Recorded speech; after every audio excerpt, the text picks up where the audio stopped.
শাসিত পৰিষদৰ উদ্যোগত ৬০০ৰ সংখ্যক গণতন্ত্ৰ দিৱস এইবাৰ প্ৰথমবাৰৰ কাৰণে পৰিষদৰ যি নিজা স্থায়ী চৌহদ এই চৌহদত আয়োজন কৰা হৈছে আৰু ইয়াতে বিভিন্ন বিদ্যালয়ৰ ছাত্ৰ ছাত্ৰীসকলে মাৰ্চ পাষ্ট দেশভক্তিমূলক নৃত্য দেশভক্তিমূলক গীত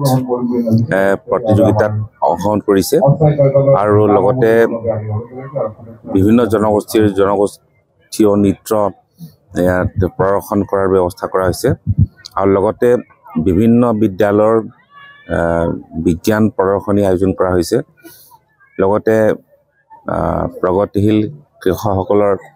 উৎপাদিত সামগ্ৰী ইয়াতে প্ৰদৰ্শন আৰু বিক্ৰীৰ ব্যৱস্থা কৰা হৈছে লগতে হস্ততাঁত শিল্পৰ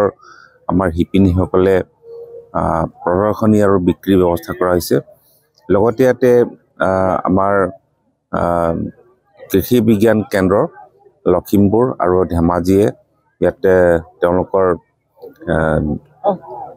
কিছু টেকনলজি ইয়াত প্ৰদৰ্শন কৰিছে আৰু কিছু ব্যক্তিগত কোম্পানীও ইয়াতে তেওঁলোকে অংশগ্ৰহণ কৰিছে আৰু কৃষি সামগ্ৰী সম্পৰ্কে তেওঁলোকে প্ৰদৰ্শন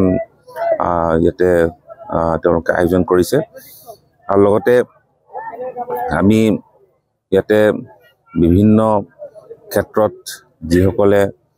উৎপাদন বিভিন্ন খাদ্য সামগ্ৰী হওক বা বিভিন্ন উৎপাদন কৰিছে সেই সম্পৰ্কেও ইয়াতে প্ৰদৰ্শন কৰিছে আৰু বাঁহ বেতৰ দ্বাৰা উৎপাদিত সামগ্ৰী ইয়াতে প্ৰদৰ্শন কৰা হৈছে আৰু ইয়াতে আমি প্ৰথমবাৰৰ কাৰণে ইয়াতে আমি আমাৰ চৌহদত কিছু মিচিং স্বায়ত্তশাসিত পৰিষদৰ দ্বাৰা যিবোৰ কাম কাজ হৈছে এই সম্পৰ্কেও আমি কিছু ৰাইজক অৱগত কৰাৰ ব্যৱস্থা গ্ৰহণ কৰা হৈছে ইয়াতে স্থানীয় ৰাইজৰ কাৰণে আমি ৰাইজৰ মাজত এই চৌহদটোৰ প্ৰতি এটা আনুগত্য আৰু এটা সম্পৰ্ক গঢ়ি তোলাৰ কাৰণে আমি যোৱাকালি ইয়াতে কিছু গ্ৰাম্য ক্ৰীড়া অনুষ্ঠিত কৰিছিলোঁ মহিলাসকলৰ কাৰণে ৰছী টনা টাগ অফ ৱাৰ আৰু ছোৱালীসকলৰ কাৰণে স্পুন ৰেচ আৰু ল'ৰাবিলাকৰ কাৰণে পেং দৌৰ বুলি কয় পেং দৌৰ আমি মিচিঙত এইটো ডগদি বুলি কোৱা হয় পেং দৌৰ ইয়াতে আয়োজন কৰা হৈছিলে আমি সকলোৱে প্ৰত্যক্ষ কৰিছোঁ ইয়াতে যোৱাকালি যথেষ্ট ৰাইজে স্থানীয় ৰাইজে প্ৰায় 5খন গাঁৱৰ ৰাইজে উলহ মালহেৰে আৰু যথেষ্ট মানে তেওঁলোকে উৎসাহিতভাৱে তেওঁলোকে অংশগ্ৰহণ কৰিছিলে